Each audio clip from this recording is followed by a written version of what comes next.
And so this is where the pattern is impossible to ignore. Whenever diplomacy advances, but most especially between the United States and Ukraine, Russia escalates militarily. It's a reflection of the way that Putin sees the world, that great power politics defines engagement, why he always focuses on the United States, and why his rumblings about Europe in the past couple of weeks, as I made in another video, are very revealing.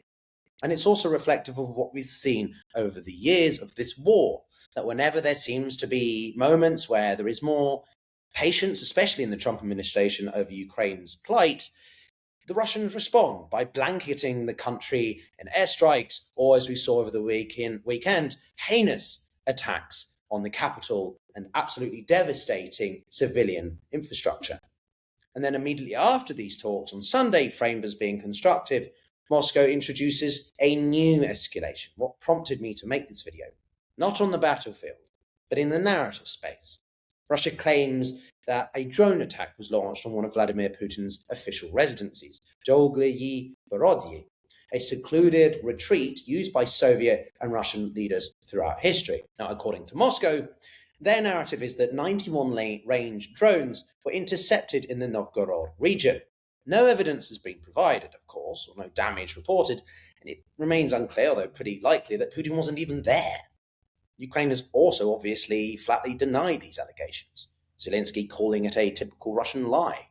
Pretty acute, I think, warning that such claims are routinely used to justify further attacks and derail diplomatic momentum. And that is the crux of this video, which is that this doesn't just look like escalation. It looks like a classic false flag style maneuver, or at the very least, a deliberately inflated incident, designed to do three things, arguably four, that's easy to miss. This isn't really about convincing analysts or journalists in real time. It's about pre-positioning blame, shaping the explanation, the narrative that gets used after the diplomacy stalls. And so if the talks harden, slow, or completely collapse, the story's already there. Russia didn't walk away from peace. It reacted to provocation. Firstly, to delegitimize Zelensky, just as his peace proposals are being apparently taken more seriously by Washington. Secondly, to reframe Ukraine as the aggressor, muddying moral clarity at a critical diplomatic moment in which those on YouTube will have a field day over. And third, to give the Kremlin political cover to harden its position without openly rejecting the talks, something we've seen at least 3 or 4 times this year. Russia's officials quickly warned that they would now review their negotiating position, while Putin's top aide said the incident would not go unanswered. In other words, the message wasn't really ever about the drones, it's about control. And the timing, of course, tells you everything. This wasn't designed to trigger an immediate escalation. It was designed to create optionality. If talks continue, the allegations can quietly fade. If talks stall, it becomes justification.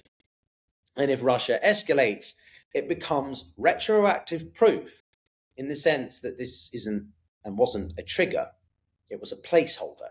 This claim emerging precisely when Ukraine's compromises are being well received, offering Moscow a way to derail the process while blaming Kiev for the fallout.